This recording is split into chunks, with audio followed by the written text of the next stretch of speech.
Hello students. So today's our lecture is about the Keynes theory of money and prices, जो बच्चों को काफ़ी difficult लगती है, मुझे भी बहुत डिफ़िकल्ट लगती थी अपने टाइम पे। इस थ्योरी को मैंने बहुत इजी वे में बनाने का कोशिश किया है। केनीशियन ने जो अपनी थ्योरी दी थी वो बहुत से अलग अलग सर्कमस्टांसेस में दी गई है, and my theory is about money and prices. Okay, so इसे इजी वे में समझने की कोशिश करते हैं। इंट्रोडक्शन में क्या लिखा हुआ है? According to the classical theory there is a direct relationship between the quantity of the money and the price of money. So classical theories के टाइम पे जो क्लासिकल इकोनॉमिस्ट ने थ्योरी दी हुई थी उसमें उन्होंने क्वांटिटी ऑफ मनी और प्राइस ऑफ मनी के बीच में डायरेक्ट रिलेशनशिप बताया था और कहा था कि क्वांटिटी ऑफ मनी के बढ़ने से प्राइस ऑफ मनी जो है वो भी बढ़ जाता है। मतलब जितना पैसा जो है वो इकोनॉमी में बढ़ेगा उतना ही प्राइस ऑफ मनी जो है वो साथ में बढ़ जाएगा। बट कीन्स जो थे वो उन्होंने इस कंसेप्ट से एग्री नहीं किया और उन्होंने हाईली क्रिटिसाइज़ किया और उन्होंने कहा कि ऐसा नहीं होता है कि डायरेक्ट रिलेशनशिप जो है वो क्वांटिटी ऑफ मनी और प्राइसेस के बीच में होगा। तो उन्होंने अपनी जो थ्योरी थी वो एक इनडायरेक्ट रिलेशनशिप से प्रूव करी। उन्होंने कहा कि क्वांटिटी ऑफ मनी और प्राइसेस के बीच में क्या है, इनडायरेक्ट रिलेशनशिप है। उसके लिए अपनी थ्योरी उन्होंने एक्सप्लेन करने के लिए 4 अजम्पशंस लिया। 4 अजम्पशंस उन्होंने कौन सी ली? सबसे पहले अजम्पशन उन्होंने बोली, so long as there is unemployment the supply of all the factors of production is perfectly elastic. उन्होंने कहा कि जब तक अनएम्प्लॉयमेंट रहेगी आपको प्रोडक्शन की कभी कमी नहीं होगी। ठीक है, क्योंकि पहले ज़माने में क्या होता था, अनएम्प्लॉयमेंट होती थी। मतलब इतना ज़्यादा एम्प्लॉयमेंट नहीं था, लोगों के पास काम नहीं था, बट कभी भी प्रोडक्शन की कमी नहीं होती थी। प्रोडक्शन जो थी वो लार्ज अमाउंट में होती थी। तो पहला असम्पशन उन्होंने ये लिया कि जब तक तो अनएम्प्लॉयमेंट है, सबसे पहली बात कि आपको जो प्रोडक्शन है उसमें कभी आपको कमी नहीं आएगी, वो इजीली आपको अवेलेबल होगा। जितने भी अनएम्प्लॉयड फैक्टर्स हैं प्रोडक्शन के होमोजीनियस है, मतलब आपको आसानी से मिल जाएंगे, परफेक्टली डिविजिबल है, आप उसे आसानी से डिवाइड भी कर सकते हो, और इंटरचेंजेबल, आपको उसका आसानी से कोई सब्सटीट्यूट जो है वो भी मिल सकता है। थर्ड उन्होंने जो असम्पशन लिया था, there are constant returns to scale. उन्होंने कहा कि जब तक तो अनएम्प्लॉयमेंट रहेगा आपको सब कुछ दिखेगा पर आपको प्राइस में चेंजेस नहीं दिखेंगी।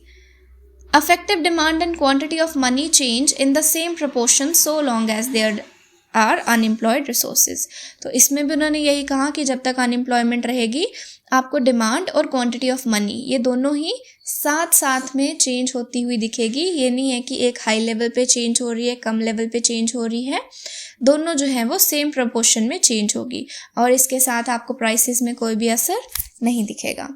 अब उन्होंने अपनी एक थ्योरी दी, उस थ्योरी को मैंने एज अ फ्लो चार्ट जो है वो एक्सप्लेन करने की कोशिश करूँगी ताकि इजी तरीके से समझ आ जाए। When quantity of money increases, यहाँ पे क्वांटिटी ऑफ मनी जो है वो इंक्रीज हो रहा है।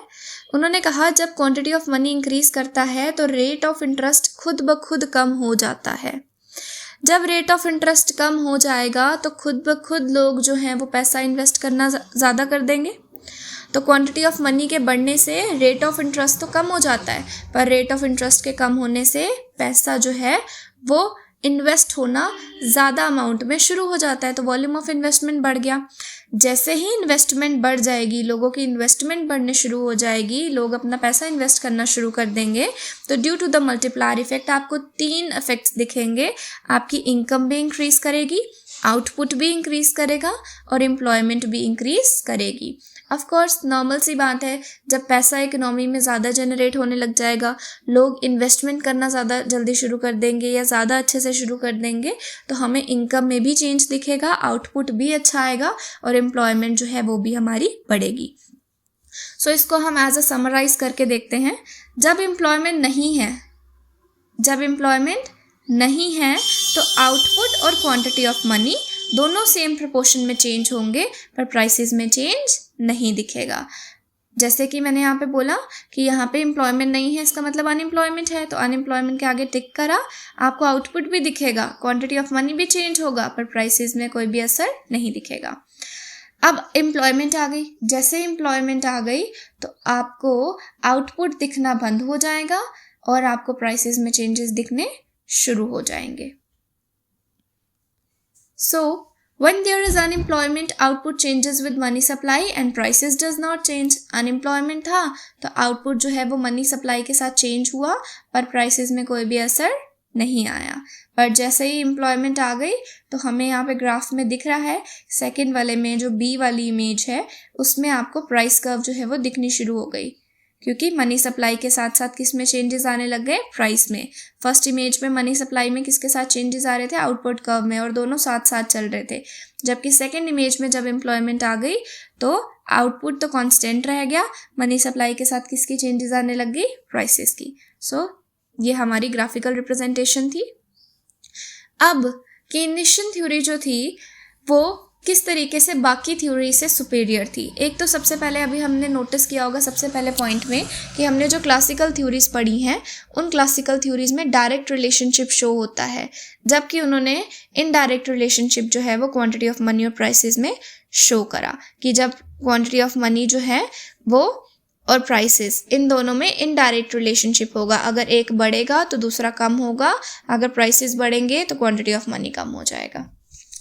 सेकेंड सुपरियोरिटी क्या थी, he integrated monetary theory and value theory of money together. इसने दो थ्योरीज को इकट्ठा करके एक थ्योरी बनाई थी.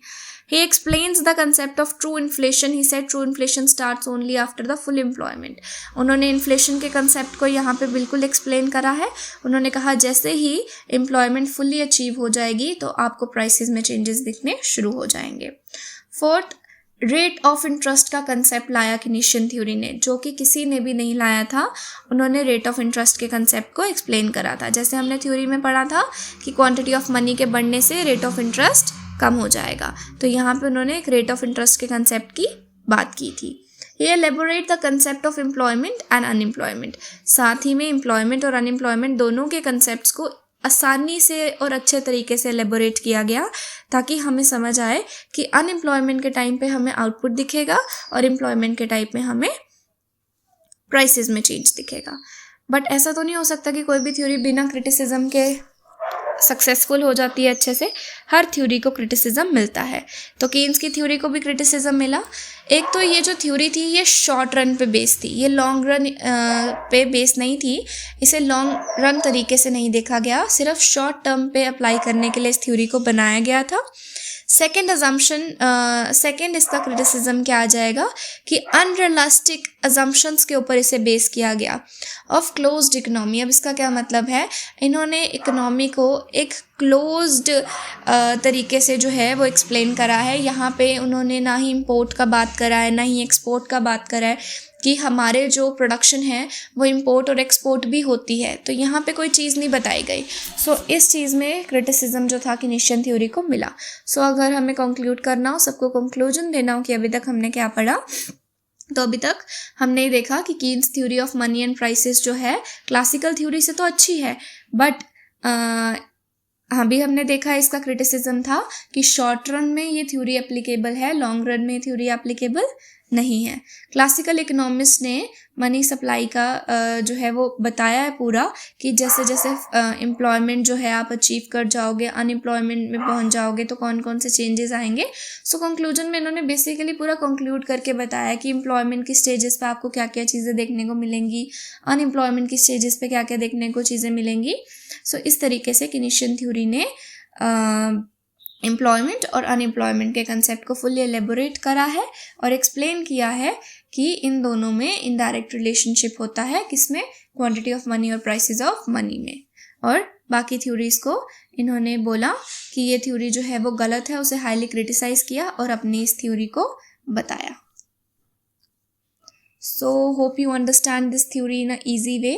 If you have any questions regarding this presentation, so you can write in the comment box. Thank you so much.